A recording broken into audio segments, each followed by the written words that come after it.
MSW Media. I signed an order appointing Jack Smith. And nobody knows you. And those who say Jack is a fanatic. Mr. Smith is a veteran career prosecutor. Wait, what law have I broken? The events leading up to and on January 6th, classified documents and other presidential records. You understand what prison is? Send me to jail.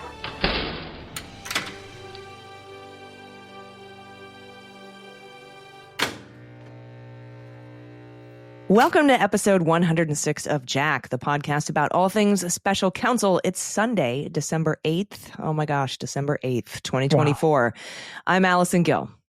And I'm Andy McCabe. Okay, while we wait for Jack Smith's report on both federal cases against Donald Trump, we have a few reports to cover this week, including a second motion for dismissal from Jack Smith in the 2020 election subversion case, because if one motion to dismiss didn't satisfy you, now we have another one.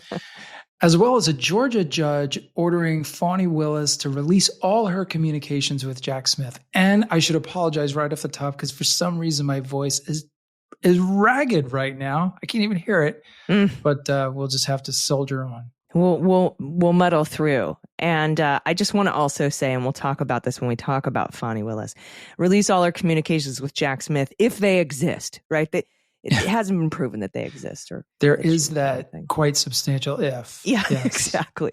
It was kind of like when Donald Trump said, you must hand over all the deleted January 6th files. And all the judges are like, that doesn't exist. That's none. You've asked for nothing. Okay. Yes, you're welcome. Here it is. And they, hand him air. All right. And Andy, we have a warning from the FBI to start encrypting our calls and text messages, which is interesting, given the fact that encrypted communications really slowed down some of the investigations into Trump allies. And speaking of the FBI, we want to talk about Kash Patel being named to potentially replace Christopher Wray atop the Federal Bureau of Investigation. Plus, we have a lot of listener questions we're going to get to answer. And if you have a question for us, there is a link in the show notes. You can click on that link and use it to submit your questions to Andy and I. Andy and me? Andy and me. I always get that wrong. Same. Yeah. But first, it's time for another installment of Good Week, Bad Week. Or should we retire this segment, Andy? Because it's kind of bad weeks from here on out. I really feel like we should. It never even occurred to me until, I was thinking about this earlier today and thought maybe it's time to let the Good Week, Bad Week go. But let's say as the last one, I'll throw you out a bad week. It's a bad week for the future of the American presidency if we're judging that by the quality of intended cabinet members. Yeah, we've been calling it the junk drawer over on the instead of the cabinet. And we're going to talk about Kash Patel. Hegseth is still in the running. What a nightmare that is. He's lost his DEA pick after 3 days. But Andy, that was because he enforced lockdowns during COVID. So he was, I guess, somehow not bad ineligible enough to hold federal office because he felt that people should probably follow what was the law at the time, which is insane. Mm-hmm. Or we have Tulsi Gabbard, right? Ugh. What does it say about the cabinet that one of the most kind of respected picks so far has been John Ratcliffe, who couldn't get confirmed as DNI in Trump's first term. But now he's like, oh, thank God. He's not Pete Hegseth or Matt Gaetz or Kash Patel. It's just really remarkable. Yeah, when I'm wiping the sweat off my brow over Marco Rubio as Secretary of State, we have an issue. We have an issue. Yeah, exactly.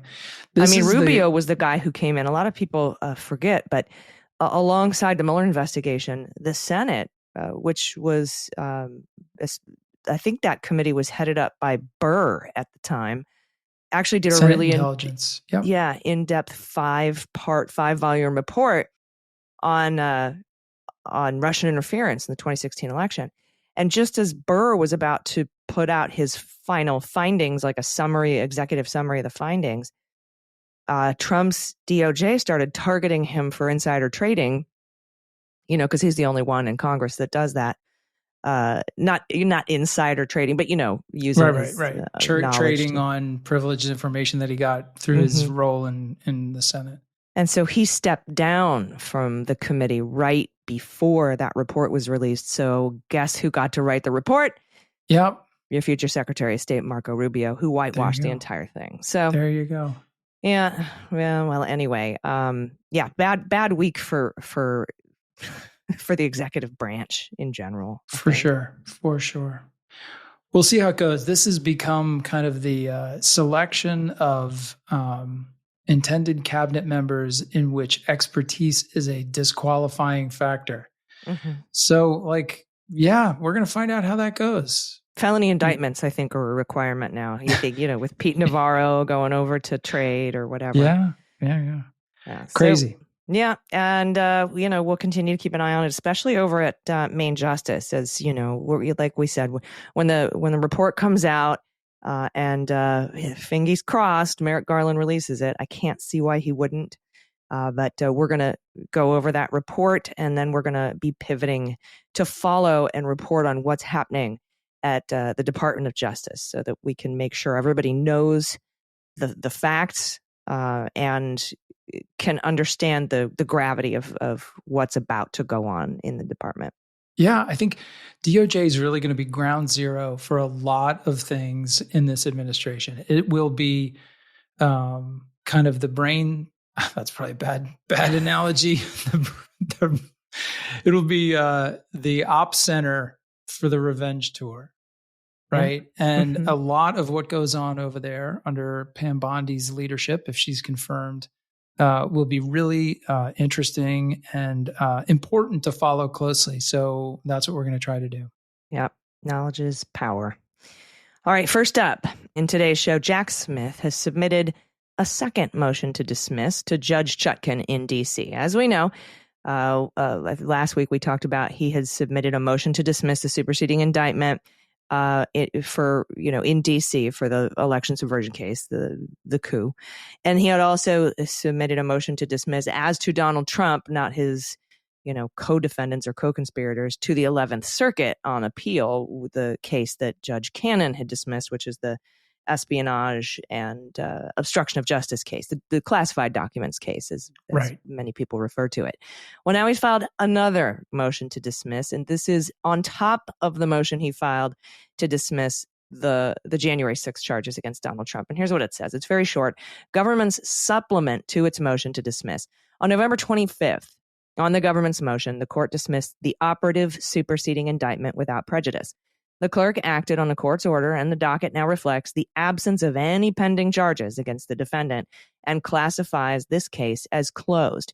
Nonetheless, because certain out-of-circuit case law indicates that a superseding indictment does not void the original indictment, see, for example, States v. Vavlidis from 1993, the government now supplements its dismissal motion to avoid any doubt that for all of the reasons set forth in our other motion to dismiss, the original indictment is also dismissed without prejudice. The government has conferred with defense counsel, who does not object to the relief requested. So, Andy, I looked up the Vavlidis case. Of course you did. I don't know if well done. I don't know if I'm saying that right.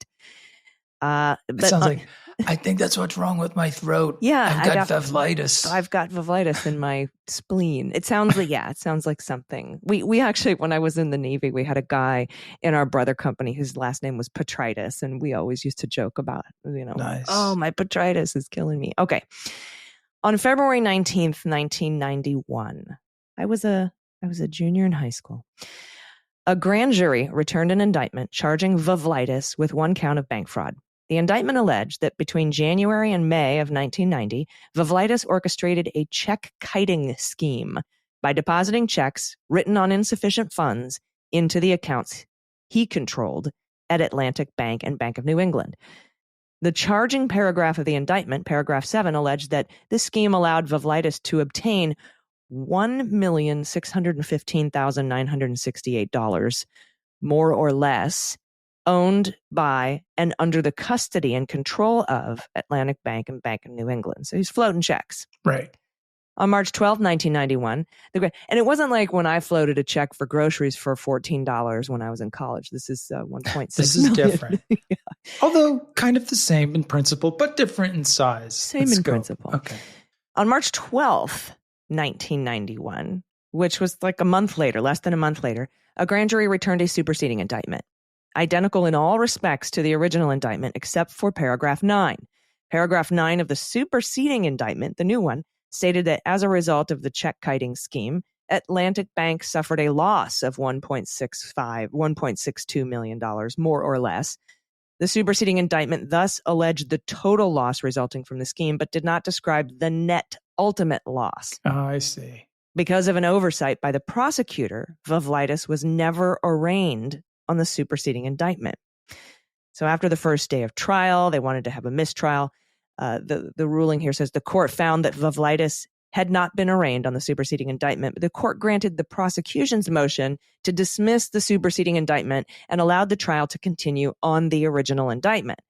Now, Vavlitis argued in an appeal that the mid-trial dismissal of the superseding indictment prevented any further prosecution on the original indictment. He's like, if you're dismissing the superseding indictment, that's it, game over. Yes. And that the continuation of the trial on the original indictment violated the double jeopardy clause. The court disagreed. This is the First Circuit Court. Breyer was on this, by the way. It is clear that the grand jury's return of a superseding indictment does not void the original indictment. So, wow, because of a First Circuit appeals ruling in 1991 that the dismissal of a superseding indictment does not void the original indictment, Jack Smith went back to clean this up. And I can't quite figure out why. I mean, I guess I want to know the story about how they found this out. Like, why did they even look for this? Did Trump's lawyers come up and say, well, we're going to file a speedy trial motion? You guys didn't cover your Vavlitis exposure here. It's remarkable. And I have to say, like, if I were Vavlitis, I'd be kind of angry about this, because what does superseding mean? Right. I mean, I've been involved in many, many cases with superseding indictments, and I always just assumed that the superseding indictment knocked out the first one because it's a superseding indictment. That's what we call it. But hey, there you go. This is Jack covering down, making sure he's got everything tied up nice and tight. Makes me wonder if we're going to see a motion from Vavlitis to vacate his charges. Or maybe that's why Jack Smith did this. Like, I'm going to go ahead and, submit that we dismiss the original indictment so that Vavlitis isn't mad. Honestly, the more I think about it, I think he's probably was just like, oh my God, this is a 1 in 10 million chance that this ever comes back, but I don't ever want to hear from these people again.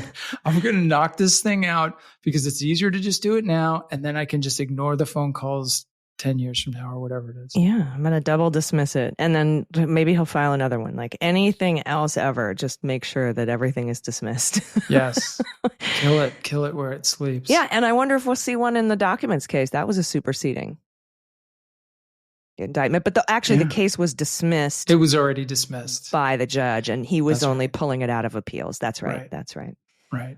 All right. Well, interesting. I learned a little bit about check kiting and Vavlitis and things that were happening while I was in high school. That Jack Smith somehow, I'm with you. Did somebody like knock on the door and say, "Hey, boss, I'm a huge case law nerd, and you forgot about this First Circuit thing from 33 years ago." I mean, Jimmy, what do you want now? Really, I've got all these things to do here. This is Jack Smith talking. He's in his office. He's trying to figure out this report. Do I get this out? Does the world end? Do I have to leave the country? I don't know. And then it's the boss, I found this Vavlitis. Do you know Vavlitis? Oh my God. I can just see Jack Smith going, he's like, okay, what? Write it up, Jimmy. Write it up, Jimmy. Write it up. Crazy. I'll submit it. All right, everybody. We have more news to get to. I think in the next segment, we're going to talk a little bit about a story that sort of flew under the radar about Fani Willis and Judicial Watch, who we all know and love. That's that our buddy Tom Fitton? I think that's him. I'll have to look that up. I think it is. I think it's my shirt doesn't fit my arms guy. But we'll tell you about that story, kind of like I said, flew under the radar with all of the cabinet picks this week. But we have to take a quick break first. So stick around. We'll be right back.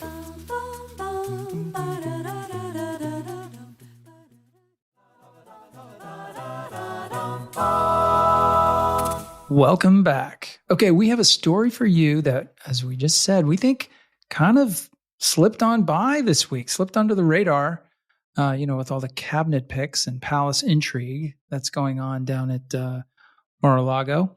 So this week, a court in Georgia found Fulton County District Attorney Fani Willis in violation of Georgia's open records law. Now, this comes from Judge McBurney's ruling on the matter. And in his ruling, he said, on 22 August 2023, plaintiff Judicial Watch, Inc. submitted an open records request to defendant District Attorney Fani Willis seeking, quote, all documents and communications sent to, received from, or relating to Special Counsel Jack Smith, and, quote, all documents and communications sent to or received from the United States House January 6 Committee. Now, plaintiff received a response the next day from Kay Burwell, open records custodian in the office of the county attorney, stating that defendant, quote, did not have the responsive records. Plaintiff subsequently brought this action on 5 March 2024, alleging that defendant violated the Open Records Act because the defendant, in fact, does have responsive records that should have been produced. Plaintiff seeks the requested records and attorney's fees. So what happened here is that Judicial Watch served Fani Willis, but because the service wasn't docketed, she never responded. So here's more from the ruling, and I'm going to replace plaintiff with Judicial Watch and defendant with Fani Willis, so we don't get confused. Judicial Watch moved for default judgment on April 30th, 2024. Fani Willis made her first appearance in the case on May 15th, 15 days later, with an answer and a response opposing the Judicial Watch motion. Fani Willis concedes that she was served on March 11th, but reasonably claims that she was unaware that Judicial Watch had filed the affidavit of service on March 13th, since it didn't appear in the public docket for this case. So that's kind of the setup here. Yes. Yeah. So the ruling goes on to say, the court finds Fani Willis is in default and has been since 11 April 2024. As already mentioned, it is undisputed that the defendant was served on 11 March and that plaintiff filed the return of service on 13 March. While it is true that the return did not immediately appear on the court's electronic docket, this delay does not change the fact that plaintiff filed it and that it was stamped as received by the clerk on 13 March. Because the return was filed within 5 days of the service, the defendant was required to answer within 30 days of service, which would have been 10 April 2024. Fani Willis could have opened her default as a matter of right on 15 April or soon thereafter, as she remained well within the 15-day grace period established by law. Moreover, even had she delayed and filed her motion to open default outside the 15-day statutory grace period, Fani would have had a compelling case for opening her default on any of the 3 statutory grounds. Yep, and it goes on to say, but Fani Willis did none of that. She never moved to open default on any basis, not even during the period when she could have opened default as a matter of right. She never paid costs, and she never offered up a meritorious defense. Judicial Watch is thus entitled to judgment by default as if every item and paragraph of the complaint were supported by proper and sufficient evidence. So that's kind of a little hint there. Like, I don't necessarily think Judicial Watch's stuff is supported by proper evidence, but because Fani Willis didn't do anything, there's a default judgment here. So we have to grant that judgment as if every item and paragraph of Judicial Watch's complaint were supported by proper and sufficient evidence. Correct. The court also hereby orders Fani Willis to conduct a diligent search of her records for responsive materials within 5 business days of the entry of this order. Within that same 5-day period, Fani Willis is ordered to provide Judicial Watch with copies of any and all responsive records that are not legally exempted or accepted from disclosure. A hearing on the plaintiff's request for attorney's fees and costs will be set for 20 December 2024, 10 a.m., courtroom 8, D as in David. So here we are. He gets the default judgment, right? Mm-hmm. But, I want to be clear, because some on the right are insinuating that, the headlines at Fox News are like, Jack Smith and Fani Willis canoodling on the docket or whatever, And, I just want to be clear that the judge said, I have to take, because you didn't do anything, Fani Willis, I have to take everything Judicial Watch says at face value. Right. And so you got to go and you check your stuff and then come back and either confirm that you don't have anything with the court. If you do, you got to hand it over if it's responsive. If you have it and he's not allowed to have it, you have to explain why he's not allowed to have it. And so this is a lot like what we were going through, Andy, with the discovery motions from Donald Trump, right? Like, I want this, I want the last 20 years of happy emails about Donald Trump from the Department of Energy. I want, just this super broad stuff. And Judge Chutkan's like, you can have these 3 things. And Jack Smith, you need to let us know in a week if you don't have any of it, it doesn't exist, or you do have some and hand it over, right? Like, that's kind of what we're looking at here. This is like hyper technical. And I honestly, this thing is a hot mess. Yeah. I mean, she acknowledges that she was served, but because the service was never docketed, she didn't respond. Like, that's not great lawyering right there. Right. And that's like, just come back and say, I don't have anything, and the things I do have are accepted under these rules of Georgia law. The end. Exactly. But she didn't do that. So she kind of set herself up for this default judgment. And then in default judgment's like, you never responded, therefore we take everything the other side says at face value. Which brings me to my biggest question. When I'll go back and reread this part just to set it up. So plaintiff subsequently brought this action on 5 March, alleging that defendant violated the Open Records Act because defendant, in fact, does have responsive records that should have been produced. Now, again, that's the plaintiff saying that. So I've got 2 really interesting questions here. One, how does Judicial Watch know that she has records when she never even replied to this thing? Like, right. There's got to be, what's his they evidence? Must be holding onto a leak. Yeah. And they want it revealed by her. Or they have no evidence, which is why the judge said, hey, in a default judgment, I have to act like he's got evidence. That's the other thing. Like, why? I guess this is what they're referring to. This is what they're having to accept at face value with absolutely no evidence. He's just saying in the pleading, she does have it, not providing any evidence of that fact. But the judge is obligated to take him at his word, which kind of sucks, to be honest. But well, it's kind of like how the D.C.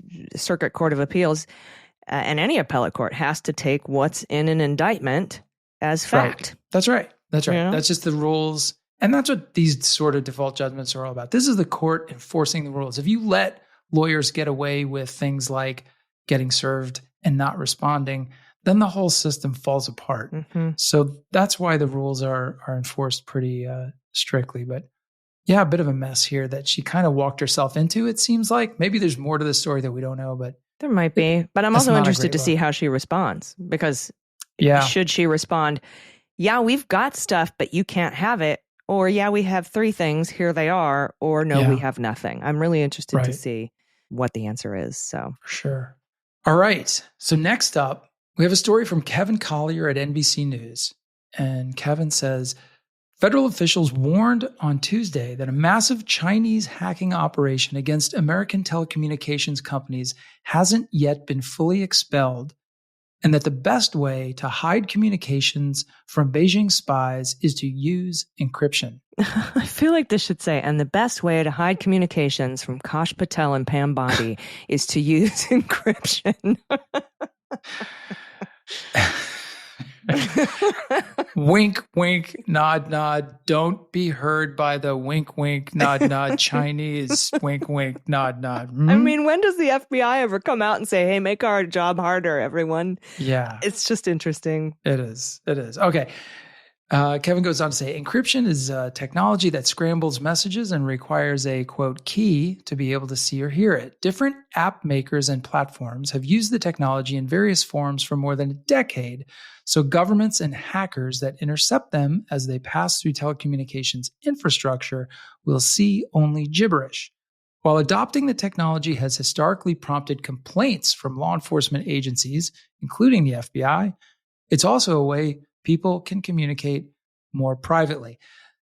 Side note, this is what when I was in the FBI, we've cried and moaned about for years and referred to as going dark, the going dark problem, right? Our lawful access to the content of communications was shrinking with every development in encryption technology. Yeah. Okay.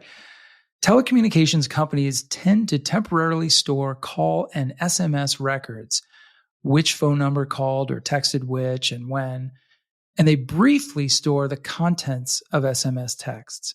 Audio, however, is generally not recorded. That means it's easier for hackers like those in the Chinese campaign, which Microsoft has nicknamed Salt Typhoon, to get massive amounts of data on phone records and some stored text messages, but they have to be targeted in listening to specific phone calls as they happen. Yeah, and the article continues, for everyday consumers, the simplest way to send encrypted messages or make encrypted calls is to use communications apps like Signal or WhatsApp that have implemented end-to-end encryption between other Signal and WhatsApp users. With end-to-end encryption, every user of an encrypted chat app holds the unique code to unscramble a message sent to that account. Importantly, the corporate owner and the operator of the app, they don't have access to that key. So they won't be able to unscramble an encrypted message, even if a court demands it or it is hacked. Signal and WhatsApp automatically protect their messages that way with Signal's encryption, which cryptographers find among the best that are commercially available. Both apps allow users to make encrypted phone calls with other users through the internet. But even without apps like Signal and WhatsApp, many Americans frequently text with end-to-end encryption turned on, even if they don't know it. That's right. If iMessage users text other iMessage users or Google Message users text other Google Message users, those chats are automatically encrypted with the Signal protocol. But when Google and iMessage users text users who use different texting applications, such as when an iMessage user texts a Google Message user, the messages are encrypted only with rich communication services, which in the US are all decrypted by Google. While that means they are, in theory, hidden from telecommunications companies, they're not encrypted end-to-end, and they can be seen under court orders to Google or by hackers who might break into some of these companies. For phone calls, Google and Apple offer encryption if the calls are made through their internet-connected calling apps like Google Fi and FaceTime. While the controversial app Telegram does offer what it claims is an option to message users with end-to-end encryption, some leading cryptographers are wary of endorsing it, noting that some of its code is not open to the public to test and that it doesn't encrypt conversations by default. It goes on to say here that the FBI began investigating Salt Typhoon in late spring or early summer. U.S. believes Chinese intelligence hacked into AT&T, Verizon, and Lumen and gained significant access, including records of phone calls and text messages for many people, particularly in the D.C. area. In some circumstances, affecting members of both the Trump and Harris campaigns, as well as the office of the Senate Majority Leader Chuck Schumer, they were able to listen to some of the phone calls.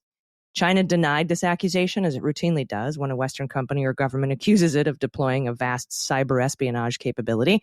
A spokesperson for China's embassy in Washington said in an emailed statement that, quote, China firmly opposes the U.S.'s smear attacks against China without any factual basis. And Andy, I wanted to share this story because we have, like I said, long covered the FBI trying to access communications and investigations. And every time, going all the way back to the Mueller investigation, when I would read like the Mueller report or some of these court filings, they always have WhatsApp and Signal communications. Not so much Signal, but they certainly had Telegram and WhatsApp. But I think that's because they got it from one end of the conversation, right? Not because it's easy to break into these apps and get these messages back and forth. Yeah, it's impossible to break into them. I mean, maybe scientifically, there is some mathematical equation that would enable you to defeat the encryption, but that's like so many years away.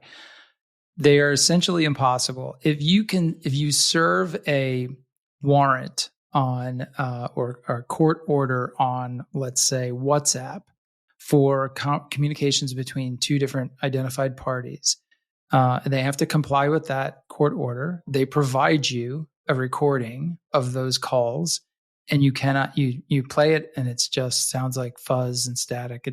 There's no discernible content there. They can't decrypt it themselves. They can't decrypt it. But the text messages, again, same thing, are encrypted on either end of the communication. So each person's phone maintains the key to decrypt that communication.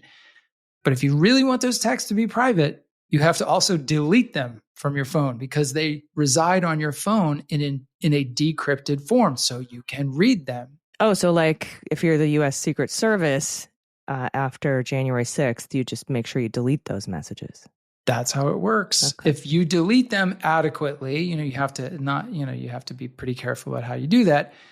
Then they're gone for good and they can't be recovered. But that's how, you'll remember the beginning of the Jack Smith case. You had agents out there taking the telephones out of the hands of people whose communications they were seeking as part of the investigation, and then they would have the owner unlock the phone, and then that's how you get those communications. Yeah, exactly. Give them their phone back.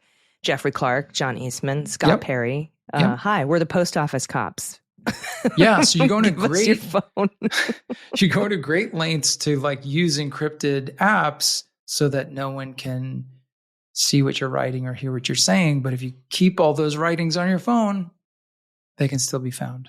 This is such a fascinating warning from the FBI to me. We've got Kash Patel coming in. We got Pam Bondi coming in. We got Donald Trump coming in. We got the FBI saying, hey, everybody start using Signal.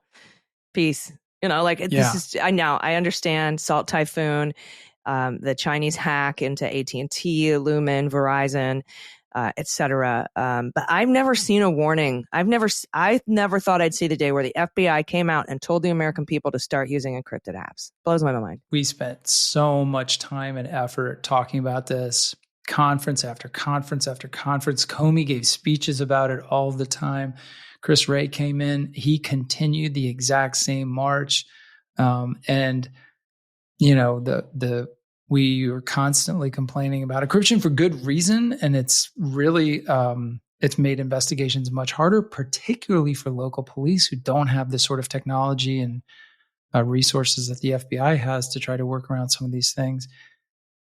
And so to hear them kind of advocating it, if that's where we are, if that's what the threat from China really looks like on a day-to-day basis, we're in a bad spot. And I think that's how I take this warning. This is the Bureau saying in a kind of oblique way how serious the threat from China really is. Yeah, agreed. And I advocate everyone start using Signal. And if you're iMessaging, go iMessage to iMessage. If you're Google Messaging, go Google Message to Google Message. And that's just because of the incoming administration. But, also Salt Typhoon. All right. We have another story to get to before we get to listener questions. We're going to talk a little bit about Kash Patel, but we have to take one more quick break. So everybody stick around. We'll be right back.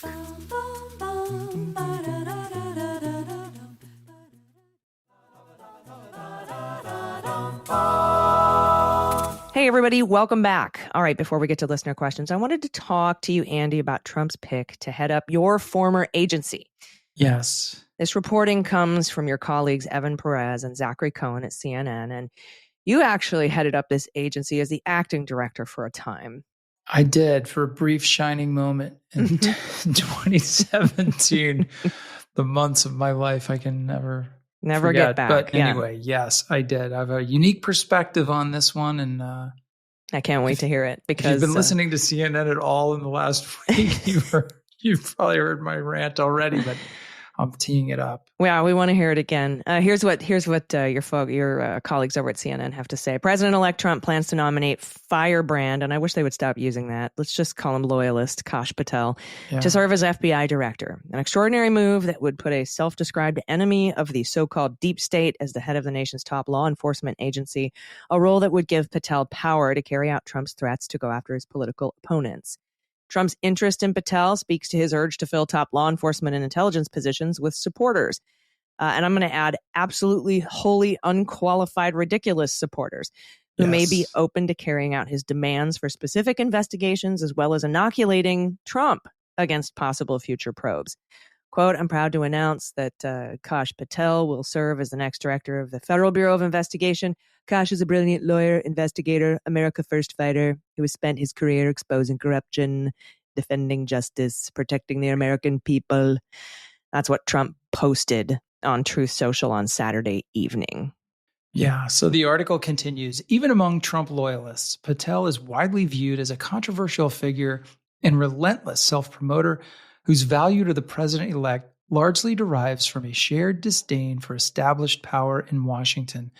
Putting him in charge of the FBI would require forcing out current director Christopher Wray, who was appointed by Trump before his term expires, prompting bipartisan criticism. Former Trump National Security Advisor John Bolton compared Patel to Soviet leader Joseph Stalin's leader of the secret police, the NKVD, telling CNN, quote, the Senate should reject this nomination 100-0. Wow. I don't usually agree with John Bolton, but here we are. Yeah, half man, half mustache coming through. That's right. White House National Security Advisor Jake Sullivan cautioned Sunday that the FBI director should not be subject to the whims of politics, but declined to weigh in directly on Patel.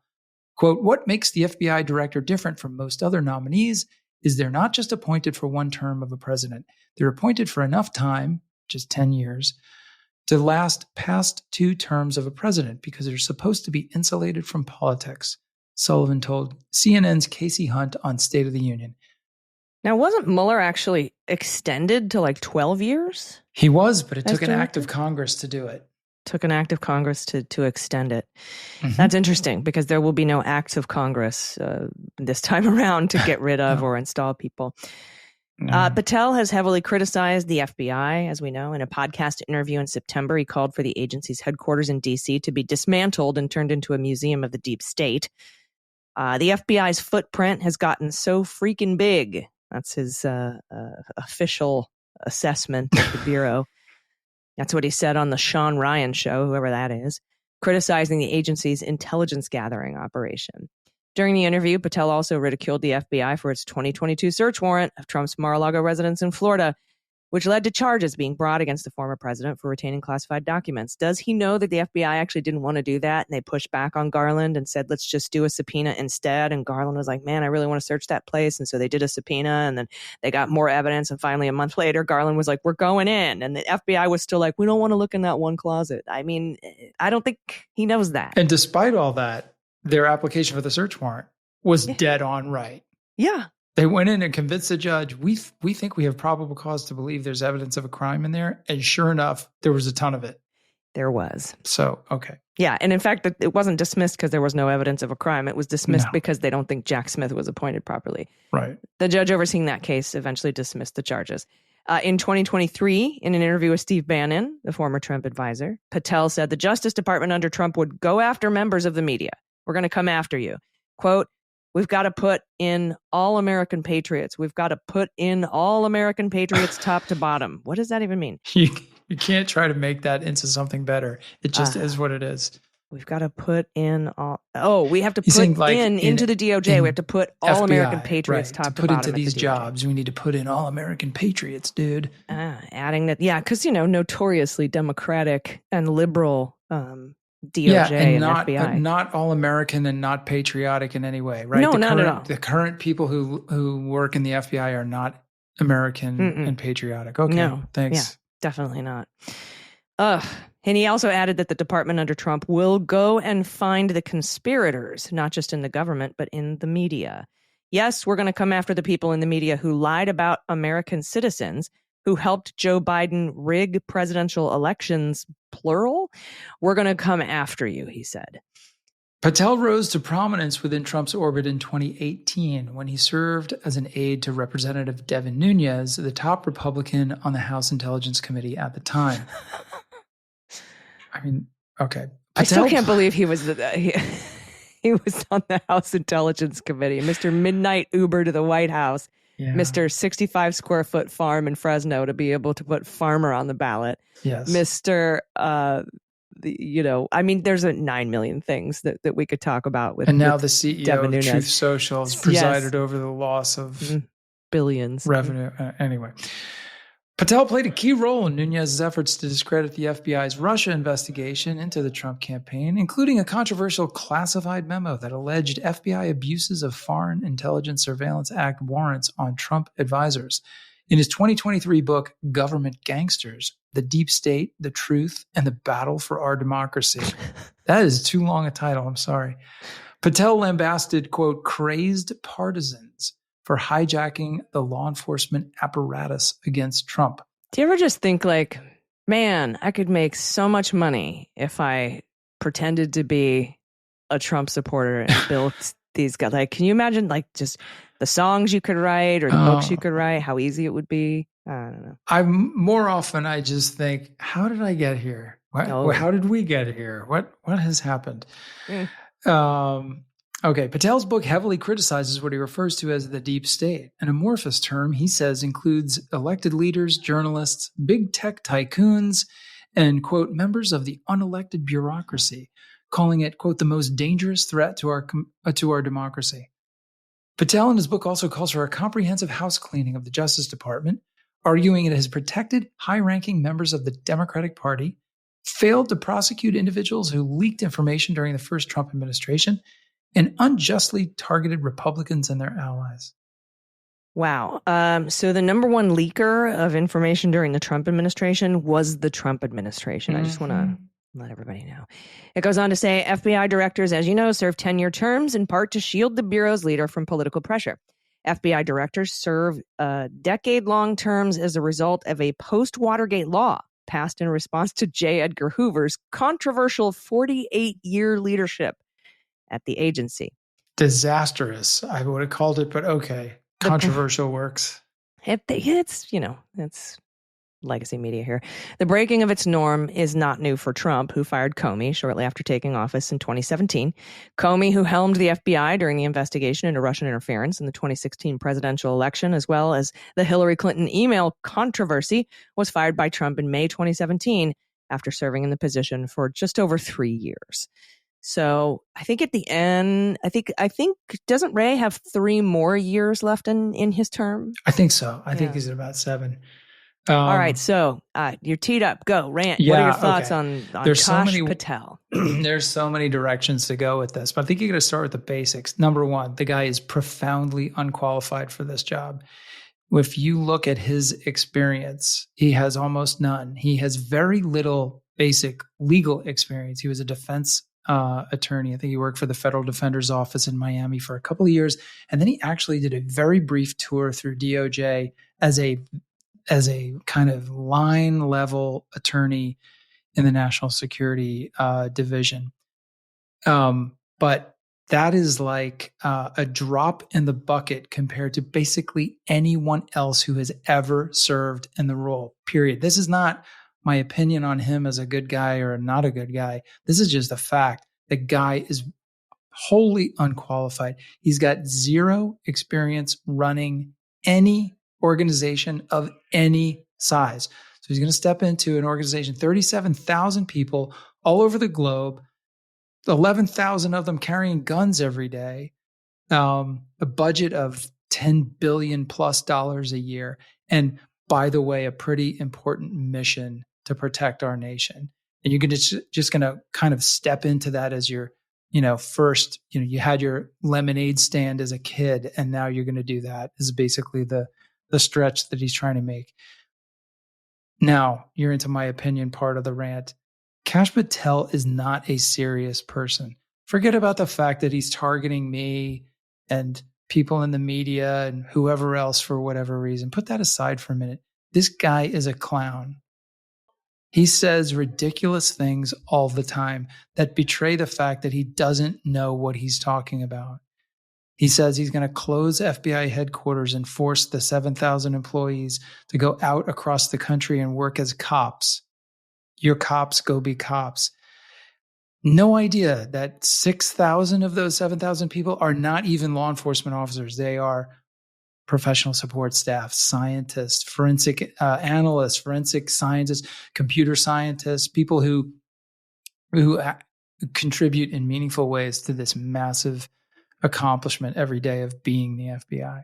He has no idea who they are, what the FBI does, what it involves to direct an organization like that. I could not have survived for 5 minutes in that acting role had I not spent the previous 20 years serving in every single level that an agent can serve in the FBI. I came in as a field agent, walked in the door, didn't know a single human being in the place, and served in every single role up to director. The only way I could get it, I could hold it together for as briefly as I did, was because I knew the organization. I'd seen it. I'd done it. I lived my adult life in and around FBI people as one of them. This guy will fail, and he will take the organization backwards. And finally, the most dangerous part of this is the only thing he cares about is doing whatever Donald Trump wants.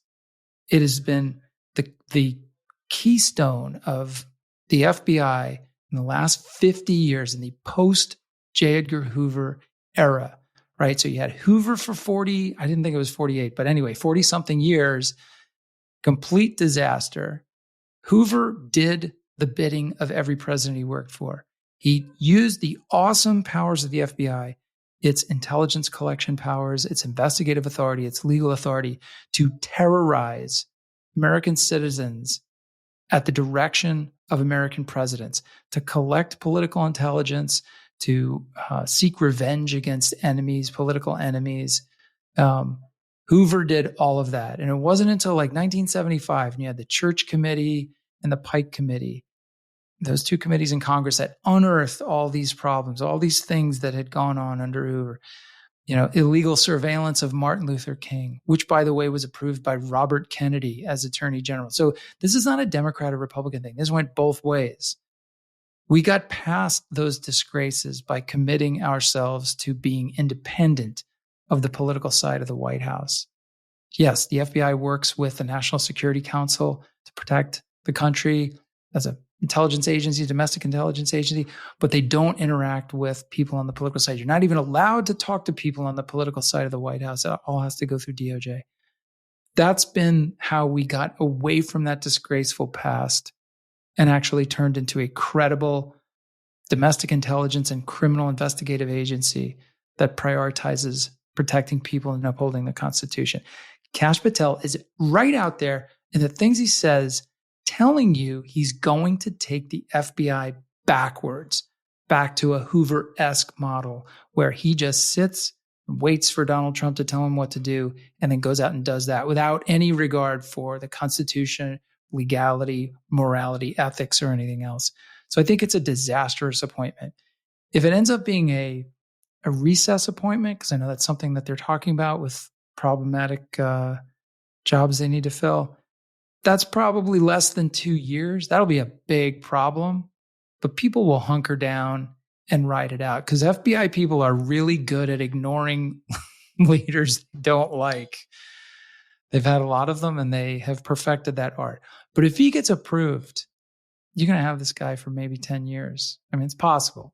I think it's unlikely, but you can do a lot of damage to an institution, to a great institution, over the course of 10 years. And I really hope that doesn't happen. Yeah, agreed. And as far as the experience necessary, right? Like you said, you came in as a field agent, did every job all the way up to director. I was at the VA for half as long, 10 years. And I made it halfway up, right? GS 14. I was still on the general schedule as a junior executive.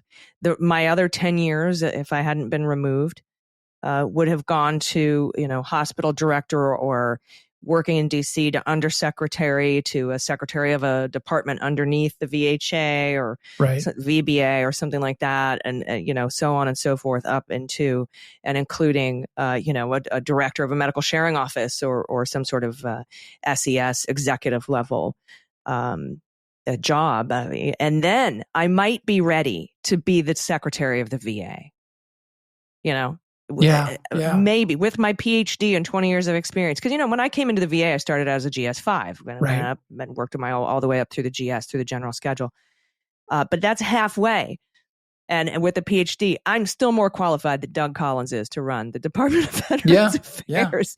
But this is just absolutely unbelievable guy who, I think he had a role as a deputy over at the NSA for a minute, or the DNI. Maybe I think the CIA, Gina Haspel, threatened to resign if he came within 10 feet of her building. So that didn't happen.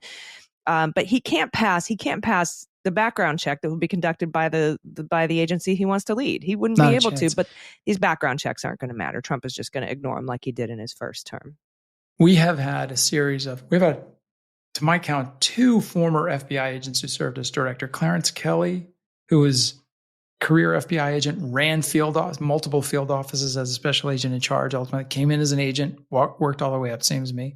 Then he retired, and he was the chief of police in Kansas City, Missouri, I think, before he was pulled in after Hoover.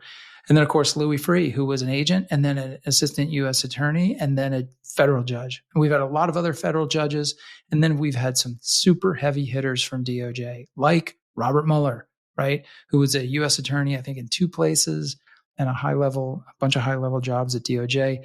So these are people who came to the job with entire careers in law enforcement. Well, that's what leadership they hate. And the law. That's what they don't want. Yeah, it's a disqualifying factor now for this administration. For sure. But anyway, my friend, I given you a virtual hug about this appointment because I know it's joking aside, I can't imagine how personal this is for you. It sucks. Given your entire career at the FBI. These people deserve better.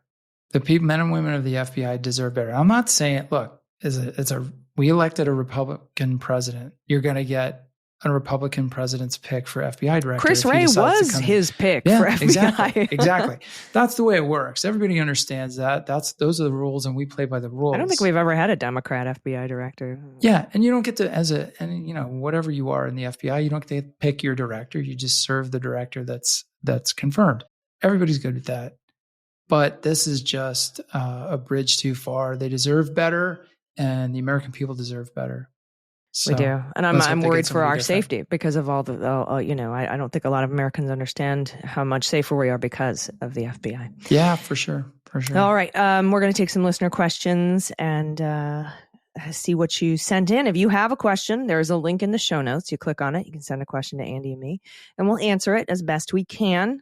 We do have a lot of questions, and we will continue answering a lot of these questions as we wait patiently for Jack Smith's final report, which we are on now. Because you remember, Andy, we were talking about, is this it? The November 25th dismissal of the case? Is this what he was giving himself to December 2nd to do? Yeah, because nothing else came in on December 2nd. That was it. So we aren't expecting anything else from Jack Smith's office outside of a report. At least, I don't know. We may keep an eye on the 11th Circuit because the Nauta and the appeal is to the co-conspirators. Nauta and De Oliveira is still on. Yep. All right, we'll take a break and we'll come back with your questions. Stick around. We'll be right back.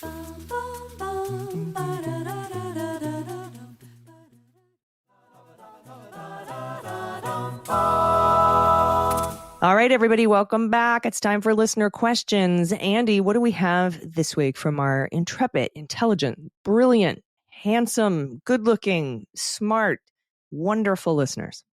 That was such a great intro. I wish I was included in it. But anyway, okay, so staying with the report topic, we have a question from Curtis. Curtis writes in, I was listening to the interview with Dan Goldman on the Daily Beans, and he said he did not think a report from Jack Smith would be completed before January 3rd. I think this is the day the new Congress is seated. How will that affect the fate of his report? I'm so worried that the report will be buried by Trump. Thanks for all you are doing. So I guess generally, what's your thoughts on the timing? Like, when do you think it drops? I know predictions are terrible, but let's try. Well, yeah, the new Congress comes in after the 3rd of January. That's when they're sworn in. But it's up to Merrick Garland what part of this report gets released. Now, I do think he has to deliver it to Congress as well. And, having currently a majority in the Senate that could release the report, if it's not released by Merrick Garland, but given to the Senate, I don't see there being a problem. I don't see this Congress being in charge of releasing the report. I think I am 98% sure Merrick Garland will release this thing mostly unredacted, except for the things that you have to redact, like grand jury materials and names of people that aren't charged and handoffs to other agencies if there are any, and PII and PPI and all that stuff. This stuff that again, Garland has no control over whether or not he releases that stuff. He has to redact that stuff by law. Right. I think we'll get it, and I don't think it matters if we get it before or after the 3rd, because again, I don't think Congress has a role in releasing the report. I think what's interesting, though, and I think you and I talked about this last week, is what if we can't get him in for? Because I talked to Rep. Goldman about this too. Are you going to bring him in and have him questioned before January 3rd? Yep. And he's like, probably not. I don't know that we have time to do that. But I agreed, and I think I brought this point up to you last week. I don't think it really matters. The margins are so close, and we're going to have Democrats and Republicans in each of these committees. And, I think you talked about like maybe he wouldn't be brought in by Republicans right away. Maybe they'd want to investigate first, but I think they'll bring him in, at least Republicans, to just beat him up. But that's my take on this. Yeah, I agree. I still think that's right. I think they'll definitely bring him in. They may try to they might try to even delay it. Maybe they think there's some benefit to doing it like right before the midterms or something to get everybody fired up. But they'll bring him in. But I think they're going to want to do some work first. They're going to want to pester DOJ with all kinds of requests for records and things like that. But we'll see. I think we'll see him testify for sure. Yeah, and you think the report will come out before or after January 3rd? And I think after January 3rd. I don't think there's going to be quite enough time to get things completely packaged up by then. Because you remember, it's got to go from Jack to DOJ, and then they have to review it and figure out what the redactions will be. That takes some time. Doesn't he also have to bring in the intelligence agencies for redactions? He does. Both of these have classified information involved. Presumably, he's done some of that already in the course of preparing the case for trial. So I don't think that would be a huge hurdle at this point. I think a lot of that groundwork has already been laid. Word. And he probably was staying away from evidence that was problematic for them to begin with. So I don't see, it's another thing to do, no question. It's another thing on the to-do list, which takes a little bit more time. But that's why I feel like it's after January 3rd, but it's definitely before the 20th. Right. Hear ya. All right. So here we go. Here's another question. This one from Mike. And this is like totally off the wall, but I thought it was kind of cool. Mike says, I have a non-Jack related question. How does one become a member of the FBI? In TV shows, it's always the best cop in New York City being recruited to the big show, like getting called up from AAA. And I'm sure the real process is very different. Can you share your personal story of joining the FBI? Mike, you nailed it, buddy. It's very different than that. It's not like you're getting called up to the big leagues. Although it kind of felt that way. You're going to the show, Andy. That's right. So yeah, they as the budget allows and they have space at Quantico to bring in classes of new agents, they take applications There's an application posted on, FBI.jobs.gov. USA jobs, Exactly. FBI jobs. It takes months and months and months. You have to have the exact right resume. There are bonus points if you're a veteran. There are bonus points if you're a disabled veteran. If you're a service-connected disabled veteran, your stuff goes to the top of the pile, and then you wait and you wait and you wait, and then you take tests and a lie detector test, and then you have to take another test. Then they start the background. And wait it's like year. Getting on Jeopardy. It's hard. It took me 2 years to get through the application process. That was a long time ago. I don't think it's much better now. When I came in, the Bureau was recruiting from 4 different categories. Lawyers was one, accountants was another, people with foreign language capability was third, and then they had a last kind of a catch-all category that they called diversity. You had to have a college degree, and you had to have significant work experience after college. Graduate degree is not required, but it's obviously a plus. Historically, the Bureau has always been a ton of lawyers and accountants because originally you had to be a lawyer or an accountant to get hired. So now it's much different. The recruiting is much more targeted and specific. So they know from the cases that we're working and the strategy for those operations, the operational divisions where they think the threats are going in the future. They know we need more people who can speak Arabic or Mandarin or Russian or whatever. So they'll look for that. Or they know, for instance, we need more people who can analyze data and structure data for analysis and review complicated cyber, infrastructure and things like that. So we start recruiting for more people with cyber skills or actual computer scientists, things along those lines. So they're constantly adjusting the dials to look for the people that we need now and in the future. I keep saying we. I can't stop doing that. I know. So sorry. No, it's okay. I've been divorced for years, and I still say, "Oh, we're down the street on the left." Oh, me and my cats is what I'm doing. And I'm kind of divorced from the FBI. It's sad, but it's just the way it goes.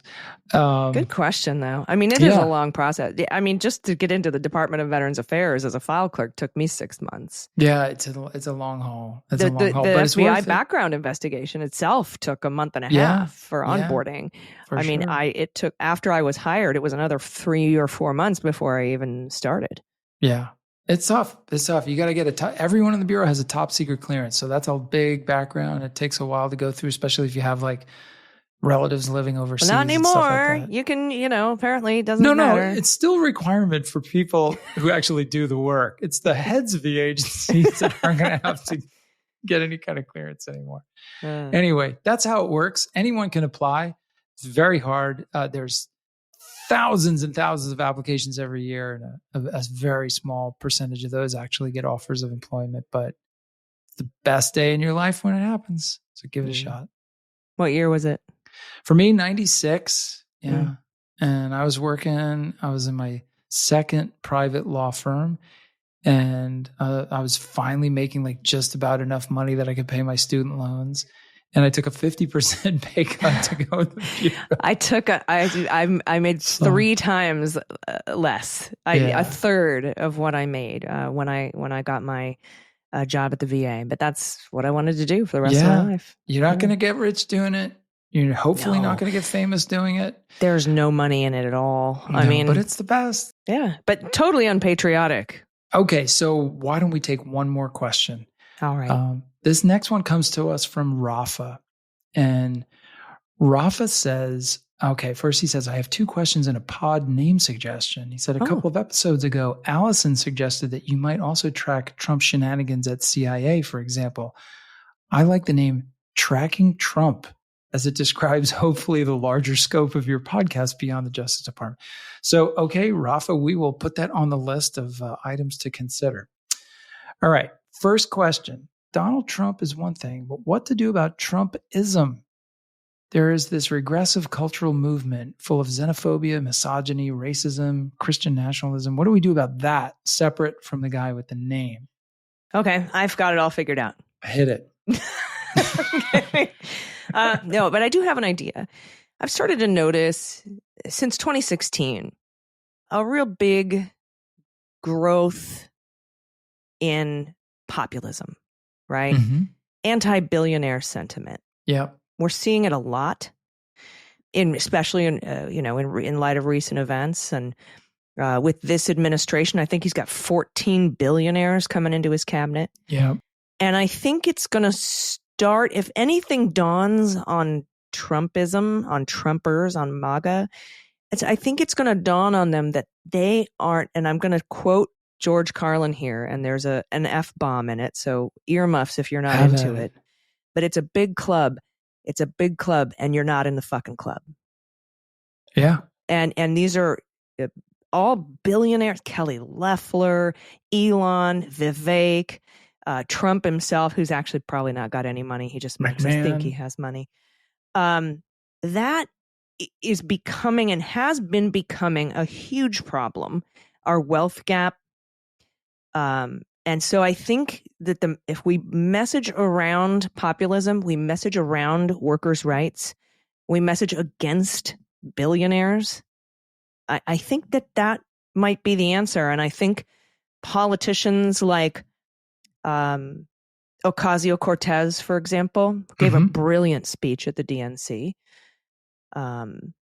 And who took the time to answer questions and ask questions about voters who voted for her but also voted for Trump, split their ticket. Right. It was all about populism, and they had been misinformed. So I think we have to get the message on the populist track, and which it has been. I mean, Biden's the most progressive president that we've had ever, but also, and Harris was an extremely progressive candidate too. I'm not saying they weren't progressive enough. I'm saying we need to focus on that, but we also have to focus on misinformation and disinformation. That is killing us. Yeah. It's killing us. Before I comment on that, I'm going to read Rafa's second question because I think it dovetails into that well. He says, what do you see as the possibilities for the incentives and disincentives to change so that quality people with integrity, courage, and character actually run for office? Do you see any pathway towards changing conditions in this positive direction? Well, I do, actually. And I think that I've said this many times in different speaking engagements and things. I think leadership is the first thing that has to change. And unfortunately, we have what we have for the next couple of years, but you cannot overstate the impact. Donald Trump didn't create the conditions that led to his presidency in 2016 or in 2024. But he has undeniably altered what politics looks like in the United States of America, in the way that politicians talk, the things that they say, those elements of xenophobia, misogyny, racism that are almost acceptable now because he has somehow punctured this veneer of, civility that we had for the last 240 years, whatever. And now it's just kind of, it's taken us to a different place. We need a change in leadership, not just him, but the people around him who support him and mimic the way that he talks and the way that he conducts himself, and to elevate our expectations about what we should want in people in positions of trust. And I think that can happen. We need the right candidates. We need to get them elected. And there's always the ability to get better, the ability to turn this situation around. I really do think that. I don't know if it's going to happen the next time. I hope it does. Well, but that's what we need to work for. We picked up a couple of House seats, and this was by no means a mandate or a landslide. I mean, he won by fewer than 250,000 votes. He didn't get half the votes. He didn't get a majority of the votes in this country. His margin of victory is smaller than the amount of votes that Clinton got over Trump. It was very, very close. Fewer than 7,000 votes lost us the House this time around. So we are getting these really great candidates, these young candidates, these more progressive candidates that actually can speak to a larger group of people than what we used to think of as, middle of the road or moderate Democrats versus progressive Democrats. And we're seeing that, and it's coming together. I have great hope for 2026. I have great hope for our midterms. I do. Yeah, I do as well. They don't, and I'm not trying to say we got to go back to politicians who look like whoever, fill in the blank. I'm not saying that. I think we need younger people with different ideas and a different way of conducting themselves. I was a little bummed out when Schumer got a unanimous nod for the minority leader again. What are we doing? I think there are some different candidates and different leaders out there that I think show real promise and show that there is a path forward that's different than what we did in the past, but it's also not what we're doing right now. I think there's echoes of 2004. Pete Buttigieg, Jason Crow. Yes.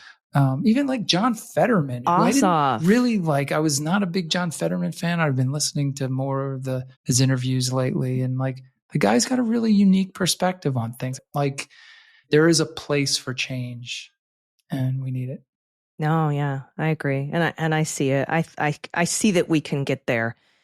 But we can't give up. That's it. That's right. We have to keep working and we have to keep pushing and doing the right thing. But we really got to beat back this disinformation stuff, man.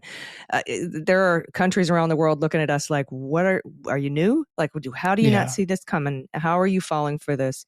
It's the messaging, because Trump messaged as a populist, as a man of the people, as a workers' president. Such a joke. And he's so the opposite of that. We have to figure out how to combat that. Great question. I could talk forever on that. But thank you for sending in your questions. Again, there's a link in the show notes. You can click on, send us your questions. We would love to answer them. We might have a lot of free time over the next couple of episodes waiting for the report to come out. So we're happy to always answer your questions. Andy, do you have any final thoughts before we get out of here this weekend? I do. One very quick thing I wanted to say. Your Substack this week was awesome. Oh, thank you. I loved it. Are you talking about the starfish one? Yes. Oh. Yeah, it was so great. And then I have a really, really good friend who's a loyal listener of the pod. I'm just going to call him Jim P. And he sent it to me, thinking that he's like, you should read this. He didn't know I had already read it, but that was great. I really enjoyed it. So well done. Thank you so much. Yeah, that was a chapter in a book that I pitched a year ago, and it's part of a book about the perils of corporate media, and everybody was like, nobody cares about the perils of corporate media, nobody cares about Donald Trump and the perils of corporate media, and I'm like, oh, okay. And they're like, you got anything else? I'm like, well, not today. But now I'm just going to be publishing my unpublished book one chapter at a time on Substack. So thank you. Nice. I'm glad. Thank you for saying that. I appreciate that. And I'm sure everyone who's listening to this is already reading you on Substack. But if you're not, you should subscribe and check it out. It's the best. Thank you so much. And my final thought is for you. Again, virtual hugs for what's happening to Thank you. The agency there where you spent your life, dedicated your life and your work to protecting the American people. I can't, my heart sinks for you in these moments and all of my friends who but they'll be okay. They're going to get through it. They're going to get through it. And hopefully this Kash Patel thing doesn't happen. So if anybody can, it's you or your former colleagues. That's right. All right, everybody. We'll be back in your ears next week. Again, click on that link if you want to submit a question. Thanks so much for listening. I've been Allison Gill. And I'm Andy McCabe.